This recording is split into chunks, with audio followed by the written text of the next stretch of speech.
YouTube, what up? Welcome to another edition of Wrestling with Watts, and I'm Watts. I want to talk about this John Cena retirement tour.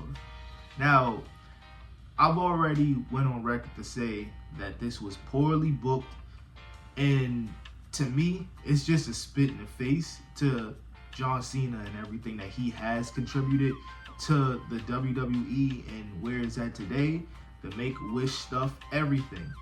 And it just don't sit right with me about how effortless and how I personally feel like they're not putting any thought into any of these matches, any of these feuds post Final Boss. And I don't like that, but what I really don't like is this Brock Lesnar match. And I'm pretty sure this match is going to be good because we know how good Brock Lesnar can be when he's motivated to be, and we also know how good John Cena is in big match situations. So I have no doubt in my mind that it's going to be a solid match. But I don't like the lack of build. I don't like the lack of build because the truth is, there is no build to this match whatsoever. All we seen is at the end of the match with Cody Rhodes, Brock Lesnar comes out and he massacres John Cena. That's all we seen. That's all we know. Then weeks later, he did the same thing after facing Sami Zayn. Well, Brock Lesnar came out and did the same thing after John Cena was in a match with Sami Zayn, disrupted the entire match, and that's about it. Then this past Friday, he comes out to the SmackDown ring saying, "I'm looking for John Cena." Then he doesn't run into John Cena, he runs into Ron Cena.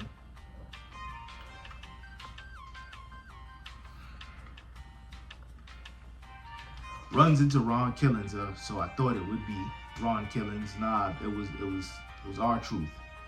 They have a word, they cut a promo, R-Truth gets massacred.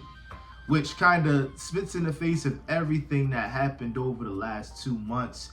It kind of just, all right, well, he got his contract back. Nothing to see here. Get him out of here. But that's another story. That's a whole other can of worms. But I'm tired of talking about that too. But long story short, there's no build whatsoever towards this John Cena thing. And it's messed up because it's like, yes, it's going to be a decent match. But like I said, it's not good enough. Where's the build at? What is Brock Lesnar's play? What is his end goal? Why does he want to do this? Like, it's never been explained. And, Henny Palooza, WrestlePalooza is this Saturday. And I know for a fact that the WWE and TKO and all these guys, they just want to take my money. I know that they just want to take my money. But at least make it favorable for me as well. You can't just rob me blind, big dog. You cannot just rob me blind. I refuse to let it happen. I refuse to allow it. I refuse to allow it. Because what are we doing here? Literally nothing. No build, no motive, nothing. And that's why I like John Cena, because John Cena, despite like whatever it is that he may feel about Vince McMahon or whatever, it doesn't matter. Despite how he moves, he's a genuine guy. You can clearly see it. Even that's why I'm glad that he's defending himself in regard to when Triple H books bad and then says, "Oh, well, listen, this is what John Cena wanted." And John Cena always makes sure that he goes out on a limb to make it his business to say, "Yo, I'm a company man. I'm always going to be a company man. I'm going to always pay it forward to the company that saved my life. So whatever they give to me, I'm going to take and I'm going to do, and I'm going to do it to the best of my abilities." He's basically saying, you're not about to make me the scapegoat, Triple H. It's your fault that the booking is not good. It's your fault that people are confused as to why John Cena turned heel in the first place. This is all your fault, big dog.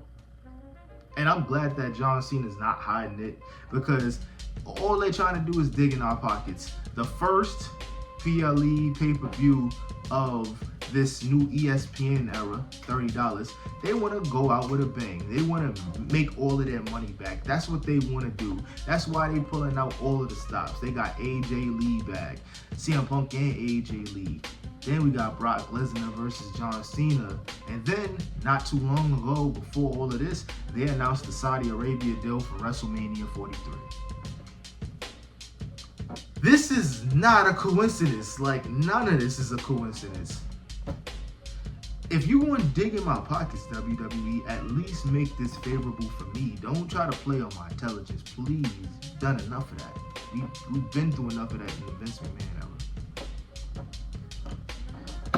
I had my shades on because, for one, I'm mourning the loss of this John Cena retirement tour and how high of hopes I've had for this entire thing. I had high hopes for this. Ladies and gentlemen, in a second, because the light is right there. But mostly because I'm mourning the death of this slow and painful retirement tour. But yo, ladies and gentlemen, let me know what you guys think in the comment section. Smash the like button. Subscribe if you're new here. If you like what you hear, if you like what you see. All things are appreciated. Grateful. I love y'all. I'm out. Peace.